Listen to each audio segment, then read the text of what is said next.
All right. Is that, can anyone tell me that I got it? Yeah, you got it. All right, I got it. All right, Curtis Bruner from Shwiff, Levy Polo. We're a local CPA firm here in San Francisco. And that's my little daughter. This is something we had fun with this year at Christmas, the roll of paper from the presents and wrapping paper. We made swords out of them. So today we're going to talk a quick topic about a few of these things here, and then the main thing that we're going to talk about is the IRS and kind of like how and what they do when they pull you in for audit. So it's kind of interesting. I hope you guys have some questions at the end because we'll probably go through it pretty quick. All right, so hot topics. Notices, as you guys may have already known, the IRS is so backlogged. It takes so long for them to get back to you. It's ridiculous. This year, you have to actually attach something to your tax return if you have a PPP forgiveness. They didn't have that requirement last year, I guess because it came out so quick. But since everybody does this year, if you're going to take tax exempt income from your PPP loan forgiveness, you have to attach a statement. Basically, I would just attach the letter that you got from the bank saying it's forgiven.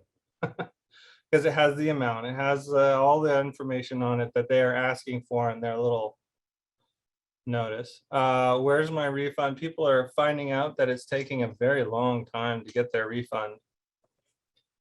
And that's because of the backlog, but they do have a system where you can find out what's going on, at least in a granular level. You know, hey, did you get it? Yes, they got it. Oh, it's processing. Oh, okay. For those of you who don't know, restaurants this year are 100% deductible instead of 50. So if you have your bookkeeper putting everything into meals and entertainment, you may want to consider going through and separating it. One quirky thing is, let's say you get your meal at Safeway, that's 50%. You get your meal at Palio's, it's 100%. So kind of interesting that they did that, but they really wanted to help the restaurants. And then we go over to California. So California PPP, the treatment on your second loan is not the same as your first loan if you got it after March 31st, 2021. If you got your second PPP in April, you actually don't get the forgiveness tax exempt in California. And that is because the second round of PPP after March, well, starting with March 31st, was not actually the same program. They just called it PPP, but it wasn't from the same program. Therefore, it doesn't, those rules don't apply. So that's kind of interesting and something to note. California employees, you have to have a 401k plan for them, or no, you don't have to have 401k plan. You have to have a retirement plan option. Some of the plans you can actually set up through their payroll that aren't 401ks, they're Roths and such, but you have to offer them a way to save through their payroll. And then California SB 113. Okay, that one's very strange. But if you talk to your accountant and they say very quickly, yes, you want to do this, be very cautious, because the minimum that it's set. You have to withhold 9.3% or 9.2% of the income from your pass-through entity, and you pay that percent. And it's not an estimated tax, it is a tax credit.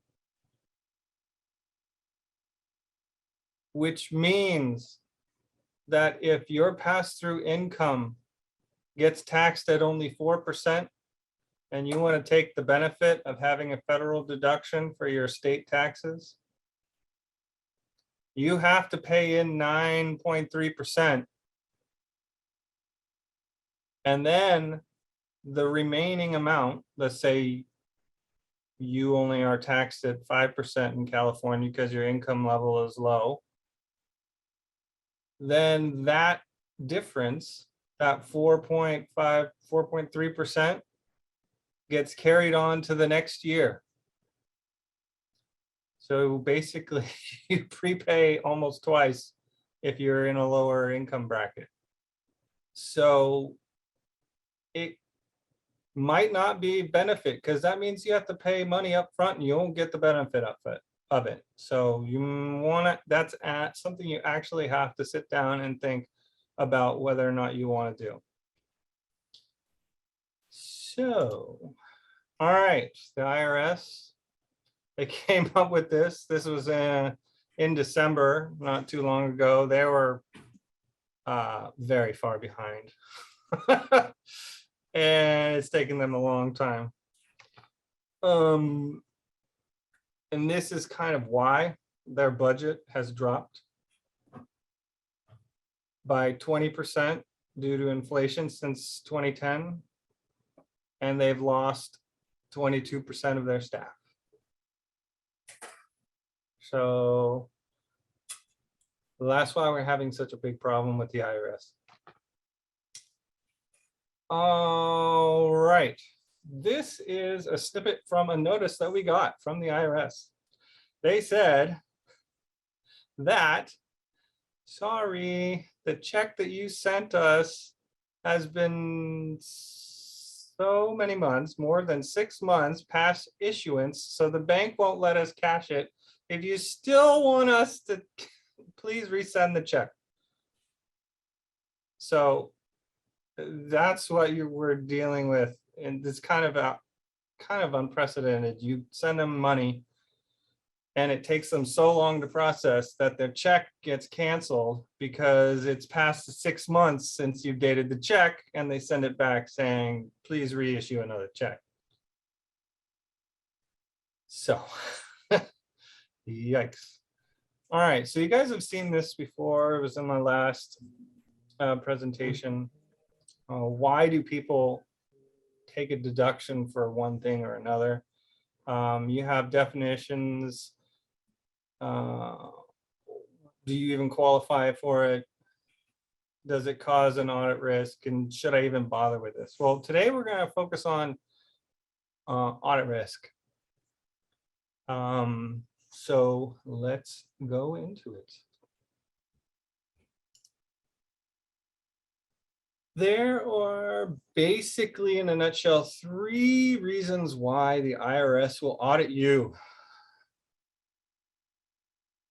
There is the chance of random, but that's not really something that you can plan for, and so we're not going to really talk about that.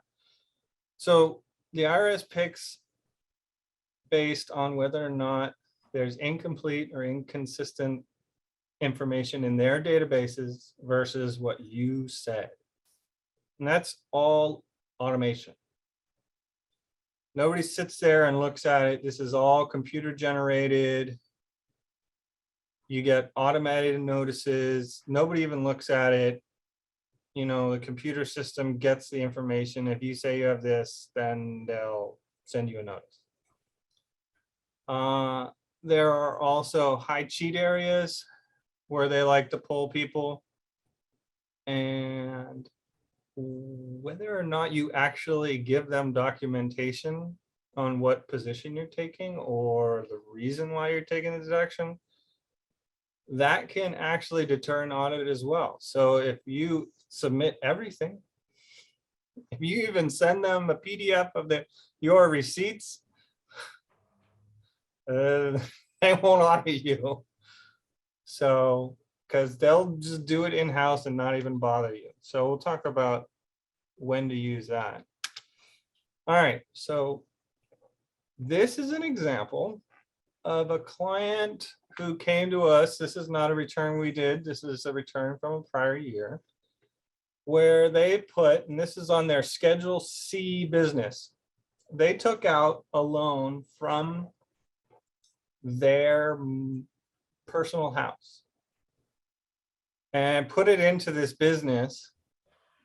And by IRS interest tracing rules, they're allowed to take a deduction. But they put this interest expense on mortgage. And you say, but wait, they took it from their own mortgage. It was from their house. Yes, but it's not the business's. The business does not have a mortgage. The business has a loan between you and the business. And so the IRS computer algorithms picked this up and said, this tax ID number under the business does not have a 1098 mortgage. We are going to audit you because we think this $91,000 of interest expense is bullshit. And so they were audited and took about $10,000 of audit defense fees for the IRS to go away. In the end, the IRS didn't change the number of mortgage. They accepted that it should have been on line 16B instead of 16A, but they did expand their audit into other areas and did nag the client on a few other things. So how the IRS pulls you is what they have in their system versus what you send. So you want to be careful and make sure that everything is in the right place. This one is a client we got. This is their prior year tax return. Here it is. Yes? It's Nicholas. So when there's a mistake made like that, is that the responsibility of the accounting firm who prepared it, or is it just stuck with the person who had the tax return? The responsibility is always the tax preparer. Oh, it is the tax preparer. Oh yeah. So they had to pay the $10,000? Well, they had to pay the $10,000. The client did for us to defend them. Yeah. Okay, thank you. This is not something that has been picked up for audit yet, but the IRS says that this is what they're going to be going after. So line 17 and 18 are deductions. And this is an S Corp. It says that they have a pension profit sharing plan and employee benefits. And you look on line 7 and 8, what do you see? Nothing. How hard do you think it would be for the IRS to create an algorithm to pull that in? Okay, so yeah, inconsistency. You have a bunch of employee benefits, but you don't actually have any employees. What? So we're waiting for that one to get pulled in, but hopefully they never do. Another type of inconsistency we see. This is also an S Corp. And if anybody has taken any accounting classes, they will know that line 15, total assets, is supposed to equal liabilities and shareholder equity. And it doesn't. I don't even know how the IRS accepts returns that don't even balance. But they let you file them. I suppose it's only a matter of time until they get a computer algorithm to start identifying inconsistencies like this. Also, I've highlighted 22, 23, and 24. I have no idea why these are blank, but anytime you buy into an S Corp, you own stock, which means you paid for the stock, which means there should be stock. And for some reason, there's nothing there. And retained earnings is all the prior year profits. Well, this company didn't have any prior year profits. I don't know about that. But that's probably also why the balance sheet is not even balancing. So inconsistency, that's what gets you for audit. All right, high cheat areas. We had a client come to us saying, we got pulled for audit. We don't even know why. Elizabeth spent, I don't know, 4 or 5 hours talking to them. Turns out the guy was in the construction business, and he would get checks from people, and he would cash the checks and then pay his employees or contractors in cash. And they actually got queued by the banks.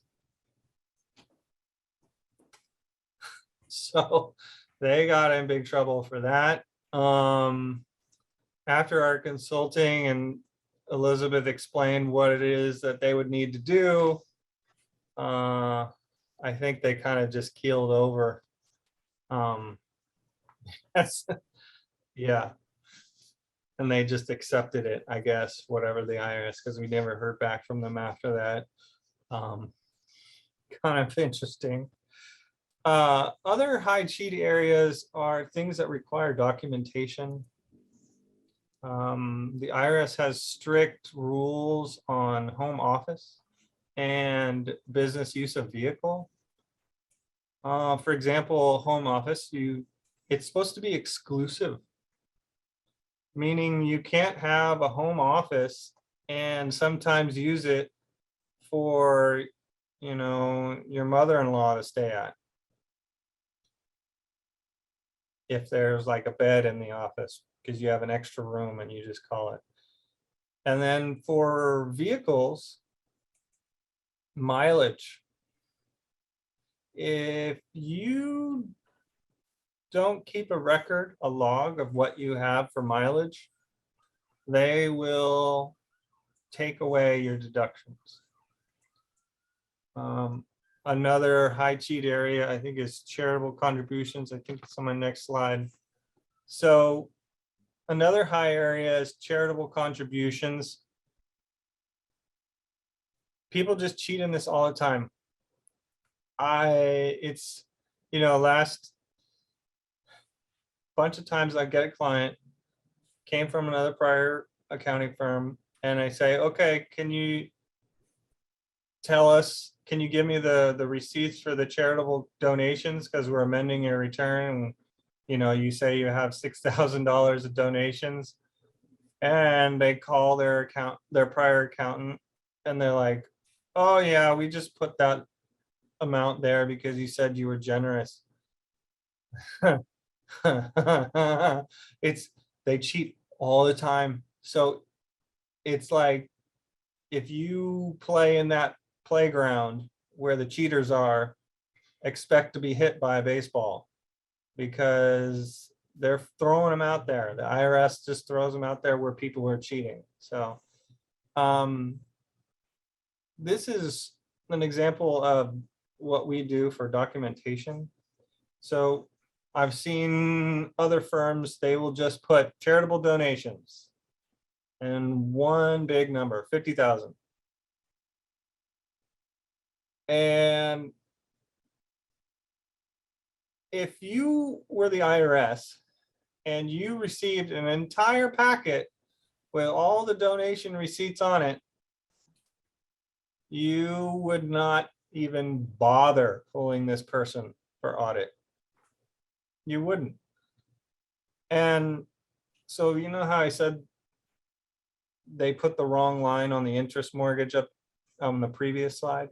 And then they didn't want to allow that deduction, but then it turned out they did. And then, but they went into other areas. So don't make something that they target an area for them to come in and start poking around and tootling with other stuff and finding other things. Because once they find one thing, they keep digging. They assume the whole thing is dirty. So you don't want to have the areas that they target looking dirty. All right. Does anybody have any questions? I do. Yes, Nicholas. So I got a my second PPP loan January 30th of 2021. Uh-huh. But it wasn't forgiven until August 27th of 21. Do I qualify under the old rules? It's about the issuance date, not the forgiveness date. So So when yes, you qualify for the old. disbursement. Yes. So I should get the full deduction of my California return. Well, yeah, it'll be the forgiveness for your PPP will be tax exempt because it was before March 31st. Got it. Okay. Not the forgiveness date, but the issuance date. Issuance date. Okay. So that was we had some people who got the second PPP in the last minute and they're like, yeah, and then we have to call them and tell them, you're gonna have a tax liability for that for California. And they're like, no, I don't. Yes, you do.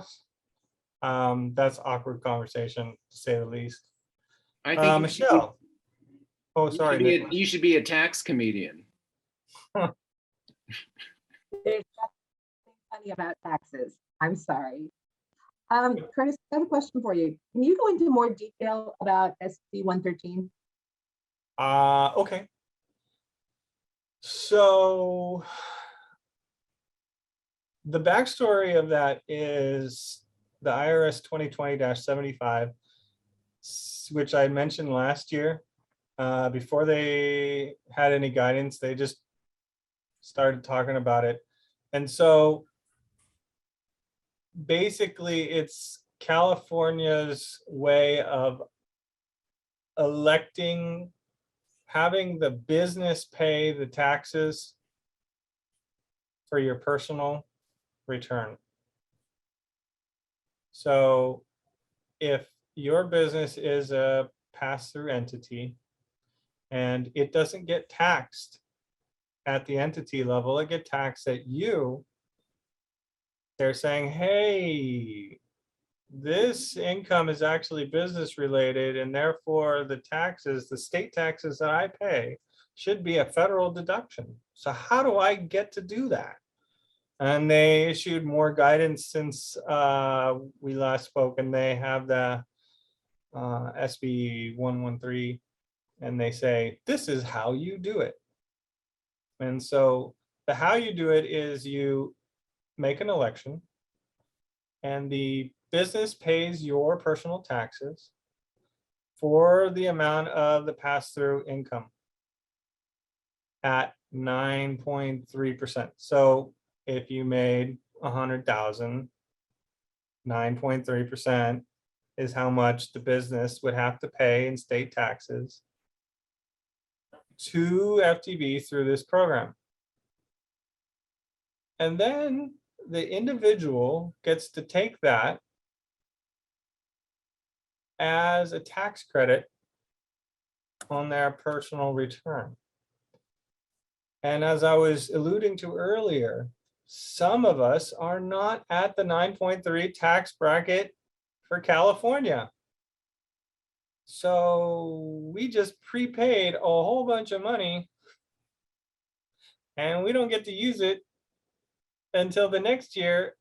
And if we make the same election next year, it just balloons itself because it just carries over and carries over. So it's like you have to elect it on 1 year, and then you don't elect it on the next year.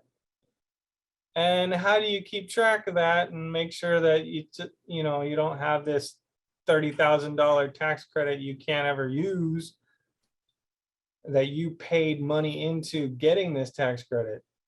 And so it's not a straightforward answer. You have to sit down with somebody and figure it out. And there are even estimated tax rules on it the business has to pay by quarter, and it can be a pain in the butt, and it can also be a cash flow problem. So it's not the most easy thing to even explain, let alone comprehend, and they just made it really hard. But they did give some relief. Originally, that credit under the old rules would be expired in 5 years. So you could pay into it and then have it expire and you completely lose your prepayment. But they made it so that that particular credit was indefinitely because people complained enough. So does that kind of help you understand? I know it can't get into everybody's situation is so different. So yeah, the whole point is you're going to have to, you can't just take a yes or no answer from whomever you're consulting with, because it's not just a yes or no answer. You have to ask them why. Make sure that they understand it properly. Thank you. Jan? How do the IRS and the California, I guess it's the franchise tax board, whoever it is that we pay state income tax into, how do they deal with a situation where the tax returns indicate a deliberately incorrect address out of the state of California in avoidance of California income tax? So let me see if I'm going to say it back, make sure I understand this question right. So you have a personal return, and the personal return, you file with the IRS that you're living in Wyoming, even though you live in California. It's not actually me, but it's a situation that I am dealing Hypothetical. with. Right. Yeah. So that's what happened. They said they lived in Texas and used the address of Texas relatives and had an elaborate banking, credit card, phone, utilities, payment scheme going on. So it looked like there was no California presence. And then it was all, the income tax was always filed as though the person lived in Texas. And this was to circumvent California income tax. How do they deal with that? Okay, well, that's not an IRS issue. That would be a California FTB issue, and they're pretty aggressive with that. But I'll tell you what, if they get wind of it, they can snag you on where you are based on where you're purchasing your gas and your groceries. Yeah, so the person who did this used another person's identity for credit cards. It was very elaborate. Holy crap.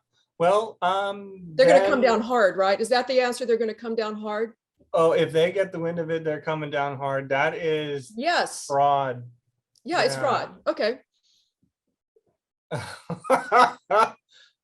Yeah, I've only ever heard of that happening one other time before, but yeah, and California is very aggressive with that.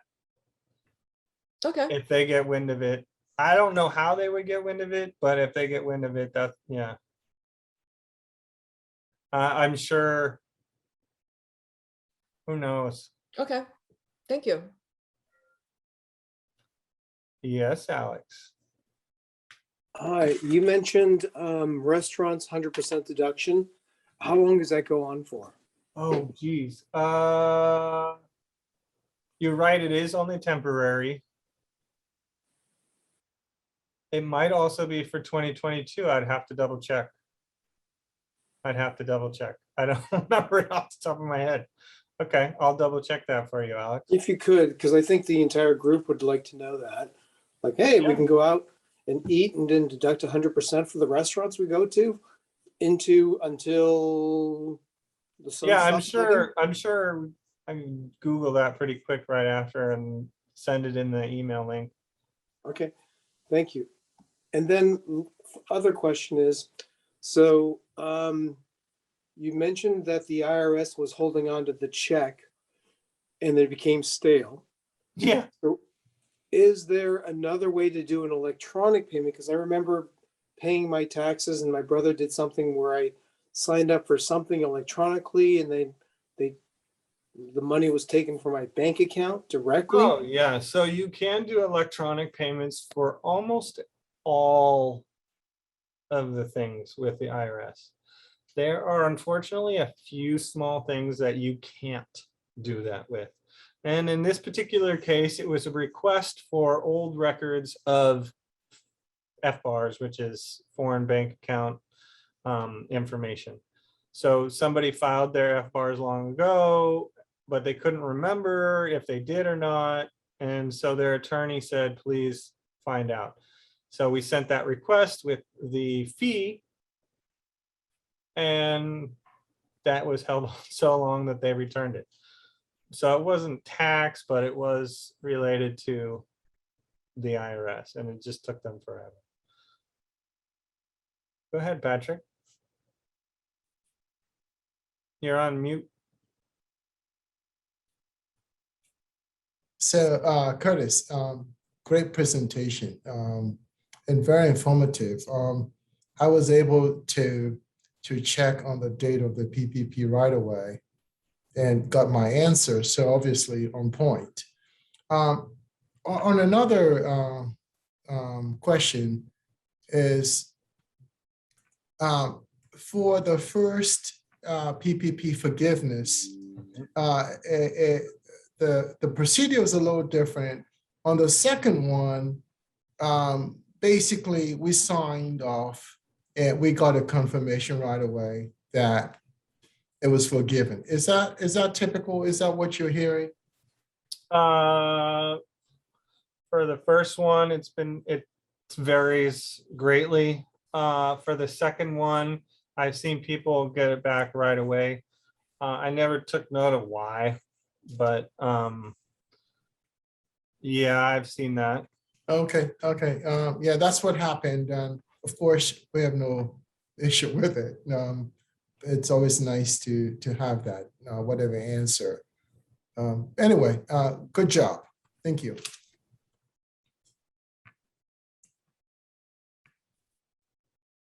All right. Well, usually there's lots of questions. I left room for lots of questions. I might as well say one more thing. So I don't see this a lot, but sometimes I do. Is a tax return that has a whole bunch of zeros, meaning everything is either 10,000, 5,000, 100. Everything ends with 0, 0, 0, zeros.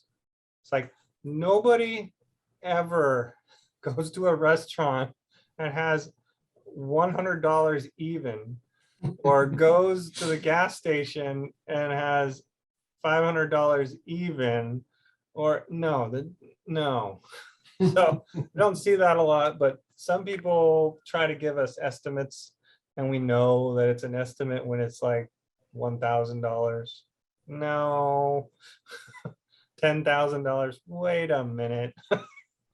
For something as arbitrary as, small, office expenses. Oh yeah, office expenses. You went and bought exactly $10,000 worth of paper and pencils? Not really. Go ahead, Patrick.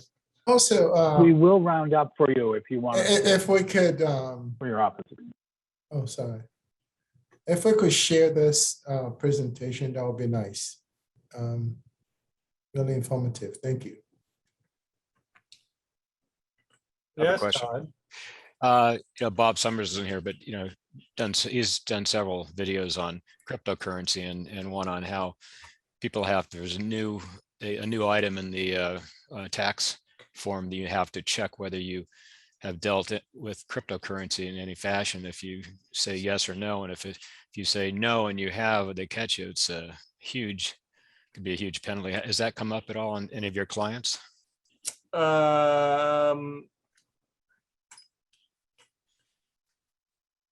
Yes, actually. One of our clients, only one, the IRS found out that they traded, but I think this was before that box was there. So that box didn't really have an effect, but we did have one client who had to amend returns to include their cryptos because the IRS found out.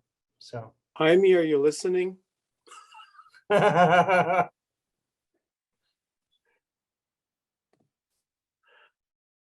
Frank, I believe that. So, yeah, with that, if I check that box yes and say, oh yeah, I've done all sorts of crypto, will that be is that one of those cheat areas? Is that going to attract an audit? Well, it's not going to attract an audit. That is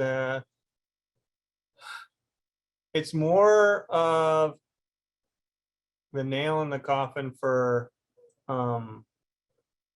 legal purposes. Like they can say, you answered this question, you marked it. We didn't put this question here, for nothing at all. We want to know that you read this.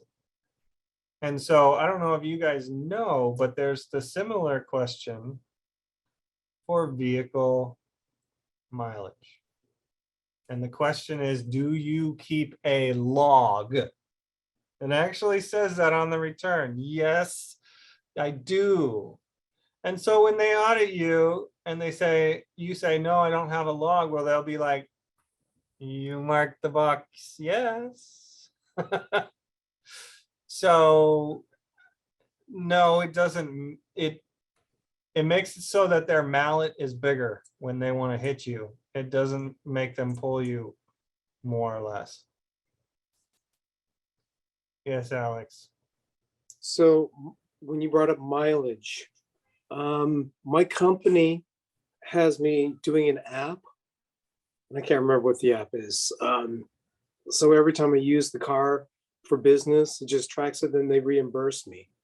So on the IRS, am I supposed to check on something like that, kind of a box that, yes, I track my mileage, or no, I don't track my mileage? Where would I go there? You do. And so you would put yes. Usually it doesn't let you do the mileage if you say no. If you say no, I don't keep a mileage log. At least my software, it won't even take the deduction. It's like, no, okay, you don't get it. But I've seen interesting things on other returns that you've seen in the slides previously. Let me ask a follow-up question because I'm not 100% sure about this. So my company, every time I drive somewhere for work, I just go into that thing, turn on the app and fill it out and so forth. And then on a monthly basis, I turn in my mileage log and submit it. And they put a check deposit into my checking account. I'm under the impression they're going to start taxing that as income. That is supposed to be income to you, and you put the related expense on your, I suppose, Schedule C or whatever entity you report your income on. So yeah, they send you a check, that's income, but you have the exact same amount of expense. So you put that as an expense and it's a wash. Okay. Thank you. Yes, sir. So last year, my mother was in a nursing home that I paid for. Is that deductible on my Schedule A? And then number two, I paid for all the funeral expenses. I don't think that's deductible, but can you address those two questions? So depends on how your mother's situation was. We have other clients where they take their mother as a dependent because they pay for all their medical. And then therefore, because their dependent has all that medical, they put the medical on their Schedule A. Their mother didn't make any money, so it's not like having a dependent or not being a dependent for their mother's return didn't affect their mother's taxes. So they were able to take it all on the daughter's return. So yeah. And if they're not a dependent? Well, you're not supposed to put somebody else's medical expenses unless they're your dependent I or got it. on Okay, your that's return. fine. That's fine. How about funeral expenses? Funeral expenses are an estate expense, not an income tax expense. That's what I thought. Okay.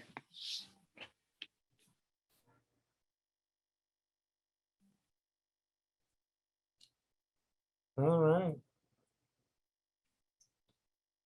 Anything else? I feel like I'm saving money already. Very good. Does anybody want to talk about any other topics? So if you overpay the IRS and they're supposed to send you money back, is that also going to take 6 months? Could take more. Probably. Okay. So to try to reduce the amount of time that the IRS will give you your refund, you'll want to consider deciding whether or not you want to do direct deposit, have your bank account information out there. That usually speeds things up. If you have a large overpayment, instead of making the next year's estimated taxes, you keep that yourself and you have the amount rolled forward. That way you can have the cash in hand. I know some people, they want to keep everything separate, and so they'll have their $30,000 refund come to them, and then 2 months later they'll turn around and pay it for their estimated taxes for the current year. And it's like, you don't want to do that right now because you may not get that $30,000 for months. And then your estimated tax payment is now late, and now you're paying interest on that. And it's like, oh no. So large refunds, the IRS has recently been sending a lot of notices out. I showed you guys a picture of it last year, but basically it goes along the lines of, hey, we need to confirm your identity. Please call this number. And so you have to call that number. If you don't call that number, you will never get your refund ever. So, and your tax accountant cannot call for you. Curtis, Yes, sir. question. So there's a lot of phishing scams, that are out there that you get notices saying this is the IRS, we're coming for you, either in a text message or whatever, which to be wary of. And I understand that the IRS will only contact you through writing. Is that correct or not? Yes. They'll only contact you through mail right now until you've been assigned an agent and you've had communication with that agent. Right. And then they could call you. They'll ask, can I call you tomorrow to discuss the audit that we're going to do on you? Right. So you have to know that you're going to be contacted. Yeah. Be wary of anything notices you get. Oh yeah. So they don't do emails. No email at all. They don't call you out of the blue. And they sure as heck don't want gift cards. Yeah.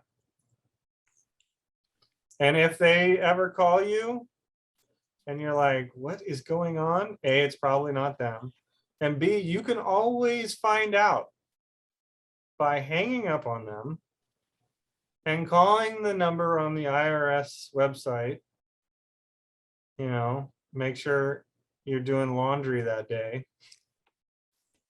And just have them be on hold, the hold music while you're doing your laundry or your dishes, because you're going to be there a while. But yeah, they don't send emails, they don't call you. But if you ever feel uncomfortable, hang up and call them through the number that they have on their website. Good advice. All right.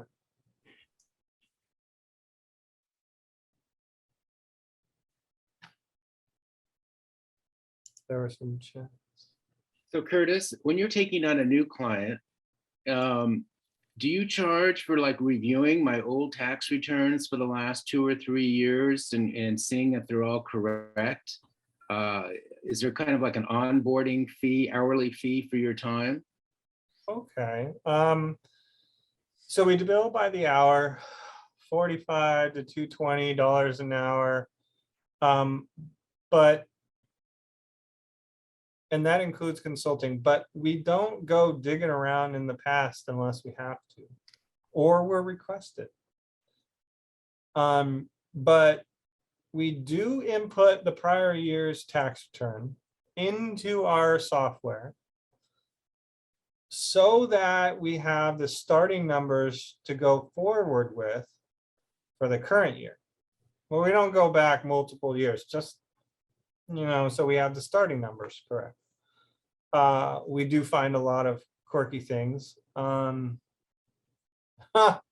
reminds me, another thing that somebody got a notice for. Their prior tax preparer prepared their tax return, and we input it, and we're like, how is the tax on their return so much lower than the amount on our return when we just input all of the same numbers they did? Sure enough, a month later, after they engaged us, they got an IRS notice saying you owe a whole bunch of money. And it turned out that whoever prepared their return taxed all of their income on long-term capital gains rates, including wages and everything. And so the IRS picked up on that and sent them a large bill, and they were very upset because they were in shell shock. They're like, I thought I paid my taxes for last year. I didn't know I was going to have to do this. What are the federal capital gains taxes now? And is that changing again? So currently it's kind of tiered. Okay. So the first amount is free. This next tier is, you know, 15%. Then it can get up to 20%. The amounts differ from year to year because they change it for inflations and, you know, other factors. So if I give you a number, it would be only for 1 year. That's fine, but wasn't it supposed to go up to like 30% or something like that? Well, they have lots of proposals, but they were thinking that having another tier to have it go up to 30. So those who make over, I don't know, $1 million in capital gains, then the amount over $1 million would be at the 30%. I got it. Okay. But I believe that was just proposed. I didn't see any final on that. Okay. So they're trying to tax the rich, but that's because the tax system is broken. And one of the things that because I know you guys are interested in knowing these numbers. You guys have talked about it before, so, and it got me interested. This year, I'm going to do something that I haven't done, and that's all the returns that I'm going to review, I'm going to keep a little record of their income and their tax rate, effective tax rate. And I'm curious to see what it'll end up being, because most of the people that are W-2 wages, they have no wiggle room, so they're paying. And it's the people with pass-through entities and whatnot, they get the huge deductions. So yeah, it'll be interesting to see. Yeah, share that with us. I'd be curious. I mean, I know obviously you would. nobody's personal information, but I'm just kind of curious. Yeah, all these guys with stock options, all the Facebooks and Googles and Apples, those guys are paying it. I'm telling you, they have no wiggle room. There's no place for them to save. It's just whether or not they forget to put basis in, and instead of paying one amount, they pay it twice because they forgot to add it back in. But yeah, they pay.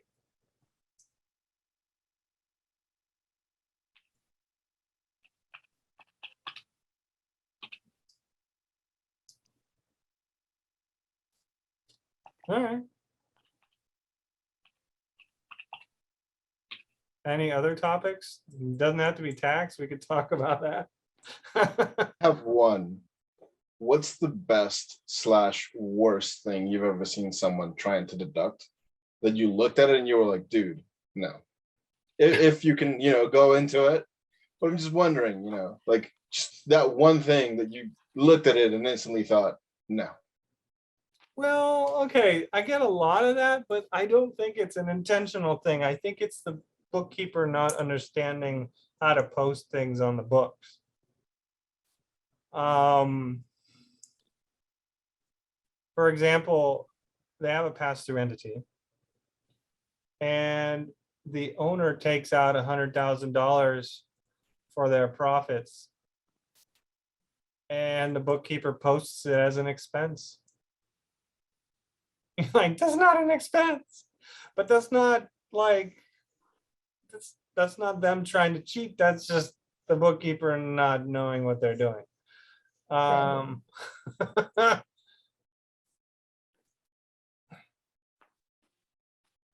I see a bunch of people saying that they made a certain amount in charitable donations, and then you get the receipt and it says that they received fair market value of some amount.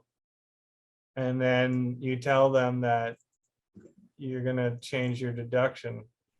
Because if you don't, if you don't tell them, if they say I did 5,400 and you only give them 3,400, they're going to turn around, they're going to find that and turn around and complain to you and say you're, so you have to tell them ahead of time. But that's often just, they don't read the letters. At the bottom, it says whether or not they received fair market value, and they didn't know. I'll have to think if there's any more, but there are some crazy things. All right, let me know. Maybe I'll Thanks. share next week after I think about it. Okay. Everyone has a sidebar. I don't know if everyone knows this, but I found this out the hard way. When you go to those bins, those charity bins, and donate there, some of those are for profit. So you do not get the deduction. Well, with the standard deduction so high, most people don't get a deduction anyway. Well, that's true too.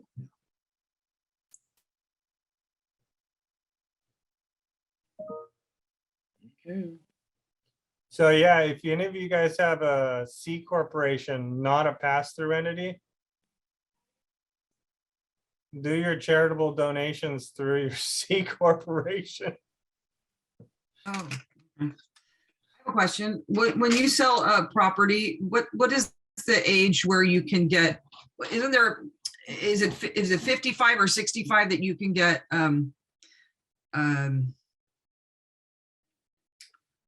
well, wait, isn't there a tax advantage at that age? You can do one time as a transfer? No, Nicholas is saying.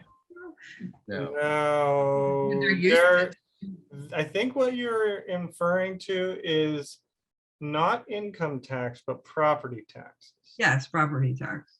So Okay, you would know about So- that.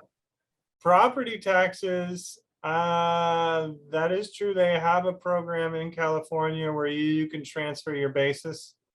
I do not know the parameters of that rule. You it is can. not- The thing is, there's only certain counties that allow that reciprocal. So it's not every place in California. So if you wanted to sell your house where you live and move to Sacramento, you need to check to see if they have that reciprocity so you can move your basis. So, but the house has to be, right, Curtis, it has to be at least the same price or more. It can't be less because you won't be able to transfer the basis. So you can't sell your $1 million home and buy a $500,000 home in Sacramento and keep the basis. But you can buy the same value home and then transfer that low tax basis. You've owned the home for 25 years, so you're paying $2,000 a year in taxes. You can carry that forward. And you get to do that, I think, Curtis, once.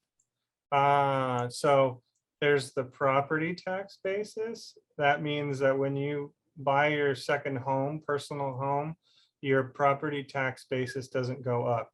And then there's something called a 1031 exchange, and that's actually for income tax. Income purposes. properties, yeah. And a 1031 exchange is not on a property that you do personally. It is a like rental or business property. Property, okay. So there are ways to get around that. Okay.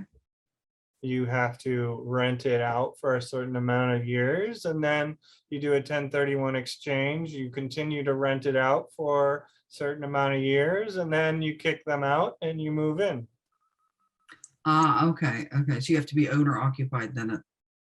So no, you can't do a 1031 exchange on owner occupied. You have No, to but be out you of say it. you have to take residency there, kick your tenant out. Well, I'm saying that's a way to get around. Oh, I see what you're saying. Okay. So they have rules. You can do a 1031 exchange on a rental property. And then they define what a rental property is and how long you have to have it as a rental property. And you can use those rules and just wait. For example, we had a client who it was their personal property and they wanted to sell it and buy a new property.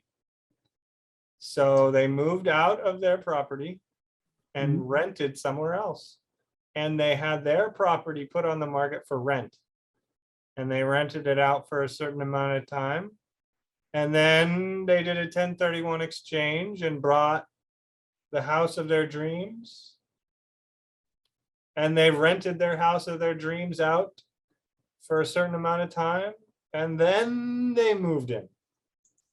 And that way, they didn't have to pay taxes on the first house. You need to refer me all those clients that are moving and moving and moving and moving. Yes. I mean, right? They're moving, they're renting, they're buying. Yeah, they're moving, I don't see that a lot because people hate moving. So, but the usually. Not with Cunningham, they don't. Not with Cunningham, they don't. No, I'm just joking. All right. Thank you for answering that for me. Mhm. I appreciate it. And thank you, Nicholas, for being so knowledgeable on that too.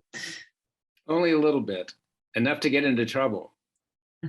That's what I want to avoid. Curtis, I have another tax question for you. Yes. How long can I deduct my young adult children as dependents? Well, What are the rules? What do the rules look like for that? How do I need to pay attention? They're getting to a certain age. well, should say on the form, but I don't remember the age off the top of my head, but there are tiers. So like, if they have actual disability, they can stay on you as a dependent forever under that disability. If they don't, then there's the 18, the 17 and a half, 18. I think they just changed. They might have changed it for the credit and not the, but anyways, there's this like 17 and a half and then up to 24 if they're going to school and whatnot. I But think it was Curtis, you up to still have to 24. give, you still have to pay more than 50% of their support, correct? Yes. And, you know, if they are not working, that can be a benefit. But if they are working, then you'll often find that either A, they don't want to be a dependent anymore because they want a bigger refund on their tax return, or they are making enough money where it makes more sense in terms of the family, where if they got out, they can have more income taxed at their bracket, you know, and instead of on your bracket. I mean, It's they'll get a lot deduction. better for the dependent to claim themselves. Yeah, there's a sweet spot, and that changes based on the deductions and standard deductions and such, and your own personal income level versus their income level. So Thank you. so the arbitrary dates and the arbitrary amounts, those are things that I don't try to remember. I can't keep up with all the changes. Like, okay, the standard deduction changes when you're at a certain age. I know that. I don't have it memorized what it is and when it happens, because all I need to me is to know that it does happen and I can look it up. And that means that because it changes from year to year, I'm never going to be wrong because I'm going to look it up. So that's why I don't know arbitrary numbers off the top of my head. I actively don't want to remember that. I just want to remember that things happen, because if I try to remember the numbers and I say a number and it changed last year, I look like an idiot. So.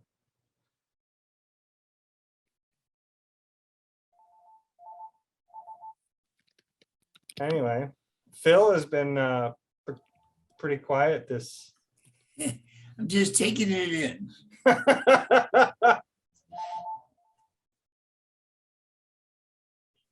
So we've got 5 minutes left.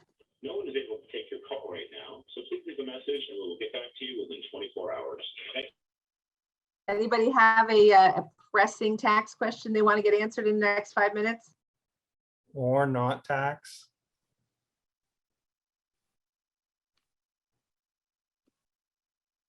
I'll tell So you. you're going to be our magic 8-ball today? I'll tell you a funny story. Christy called me when I was at the park with Elise, and she was doing the questionnaire. And the next thing I know, I don't know where my daughter is, and she's up a tree, like 30 feet up a tree. God. I sent a picture to Christy. I'm like, oh my God, she's way the hell up here. You have a very cute daughter. She was the highlight at the holiday party with her during that Oh my performance. God. When she came up and he gave her the balloon, and He was in a it straight wasn't- jacket. yeah, and then as soon as everybody left, putting him in the straight jacket, then she came up. Right, wanted him to do the balloon trick. Do the balloon animal. That was a good time. Yeah. When I was talking on the phone to Curtis, and it wasn't just his daughter, there were other kids, he said too, you know, which made me think like Curtis was in charge of all these kids that he's not watching. So I told him, I said, are you supposed to be watching them, Curtis? Go get But then he said there were other parents watching. I'm like, oh, okay, let's keep chatting. But, I Yeah. do have a question, Curtis. So I get asked for referrals, like people, that to a CPA accountant. Yesterday, I got asked for a referral to a tax attorney, which I think they actually just needed a CPA. But tell me, because you seem to have like a kind of a threshold of who is viable for you. So what is that threshold? So there's two kind of thresholds. One is whether or not they're doing something that has any kind of complexity and risk. For example, they have a business and they got to make sure their deductions are all in the right spot. Or they have foreign accounts and they need to make sure they're doing that right because the penalties on that are $10,000 a pop or $25,000 a pop. And so there's the risk. Somebody who doesn't have risk would be me, a W-2. Somebody like me who has a W-2 does not need a CPA firm like Shwiff, Levy Polo, because if I mess up my tax return, the IRS will just change it and there'll be never an audit anyway, because I'm not taking any deductions that could be auditable. It's just I transposed a number on my W-2 or something. I mean, it's just, there's nothing there's no risk, there's no value that Shwiff, Levy Polo can add. And so, and then it comes to the flip side. Does the person even care? So if they don't care, they're not going to find our fees valuable. They're not going to find an audit defensible file valuable. So somebody who has the risk and doesn't want those notices, doesn't want to have an issue. And if the IRS comes knocking, they want to know that it's going to be covered. And there are people out there that just don't want to pay for that because they don't think it's a big deal. And yeah. Got it. So there's not, so the complexity, but then there's just not a like a dollar. I don't even know what the thresholds would be considered, like income threshold or income, like a income amount or a. No, it's not an income amount. We have people who don't make that much money, but because of the stuff that they do, and I say not that much money, meaning they only make a few $100,000, but because they have all that few $100,000 coming from a foreign business, they have the risk. Yeah. But yeah. Got it. Thanks. All right.